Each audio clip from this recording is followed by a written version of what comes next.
تحریک لبیک یا رسول اللہ صلی اللہ علیہ وسلم کے سربراہ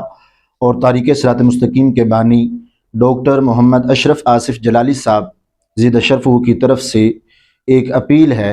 کہ 31 جنوری 2025 جمعۃ المبارک کو یوم دفاع صحابہ اکرام رضی اللہ تعالی عنہم منایا جائے۔ آپ فرماتے ہیں کہ خطبہ جمعۃ المبارک میں فیصل آباد میں خلفائے ثلاثہ رضی اللہ تعالی عنہم کی گستاخی کرنے والے عباس نامی ملعون جو کہ گرفتار ہو چکا ہے اس کی پھانسی کا مطالبہ کریں۔ اس کے علاوہ مانسہرہ سمیت ملک کے مختلف حصوں میں پائے جانے والے صحابہ و اہل بیت رضی اللہ تعالی عنہم کے گستاخوں کو گرفتار کیے جانے اور انہیں نشان عبرت بنایا جانے کا مطالبہ کریں۔ تو یہ کنز العلماء ڈاکٹر محمد اشرف آصف جلالی صاحب زید شرف کی طرف سے خطباء کے لیے اپیل ہے کہ وہ جو کل کا جمعۃ المبارک ہے 31 جنوری کا، وہ حضرت ابوبکر صدیق، حضرت عمر فاروق اور حضرت عثمان غنی رضی اللہ تعالی عنہم کی شان میں بالخصوص پڑھائیں، ان کی شانوں کو جاگر کرے، اور جو رب ذوالجلال نے انہیں قرآن و حدیث کے تحت ایک مرتبہ عطا فرمایا ہے اس کو بیان کرے، اور فیصل آباد کے اندر پہنچ کر وہاں احتجاج کیا جائے گا۔ فیصل آباد میں جو احتجاج کیا جائے گا اس میں صحابہ اکرام رضی اللہ تعالی عنہم کی عزت و ناموس کے تحفظ کے لیے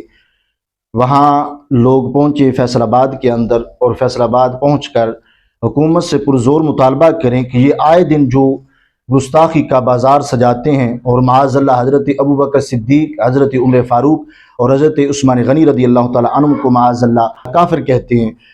صحابہ کرام رضی اللہ تعالی عنہم کے عزت و ناموس کے تحفظ کے لیے لوگ فیصل آباد پہنچیں اور حکومت سے پرزور مطالبہ کریں کہ یہ آئے دن جو ناجائز لوگ حضرت ابوبکر صدیق رضی اللہ تعالیٰ عنہ کو معاذ اللہ کافر کہتے ہیں، حضرت عمر فاروق رضی اللہ تعالیٰ عنہ کو کافر کہتے ہیں، اور حضرت عثمان غنی رضی اللہ تعالیٰ عنہ کو کافر کہتے ہیں، ان کو حکومت جو ہے ایسے گستاخوں کو پکڑ کر ان کو عبرتناک سزا دے، اور جس نے یہ تازہ گستاخی کی ہے حضرات خلفائے ثلاثہ رضی اللہ تعالیٰ عنہم کی، اس کو پکڑ کر عبرتناک پہلے سزا دے اور اس کے بعد پھر اسے پھانسی دے، تاکہ کوئی بھی اس طرح کا ناجائز جو ہے وہ صحابہ کرام رضی اللہ تعالی عنہم کی عزتوں کے خلاف بک بک نہ کرے، تاکہ یہ ملک جو ہے یہ کلمے کی بیس پر بنا ہے، لا الہ الا اللہ محمد رسول اللہ صلی اللہ علیہ وسلم کی بنیاد پر بننے والے ملک میں صحابہ کرام رضی اللہ تعالی عنہم کی عزتیں محفوظ نہیں، اور آئے دن جو کوئی ناجائز ہے وہ اٹھتا ہے اور معاذ اللہ صدیق اکبر رضی اللہ تعالیٰ عنہ کو کافر کہتا ہے، حضرت عمر فاروق کو کافر کہتا ہے، عثمان غنی رضی اللہ تعالیٰ عنہ کو کافر کہتا ہے۔ تو صدیق اکبر رضی اللہ تعالیٰ عنہ کو کافر کہنے والا خود مسلمان کیسے ہو سکتا ہے؟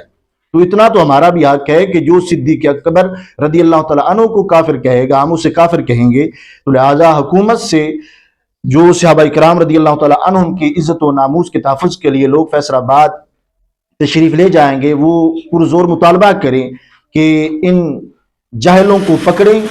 گستاخوں کو پکڑیں اور عبرتناک سزا دیں، اور اسی طرح جو تازہ گستاخی ہوئی ہے اس کو پھانسی دی جائے، تاکہ کوئی بھی حضرات خلفائے ثلاثہ اور سارے صحابہ کرام رضی اللہ تعالیٰ عنہم اور اہل بیت اطہار رضی اللہ تعالیٰ عنہم کی عزت و ناموس پر کوئی بھی بک بک نہ کرے۔ رب ذوالجلال کنز العلماء کا سایہ تعدیر اہل سنت و جماعت کے سروں پر قائم و دائم فرمائے۔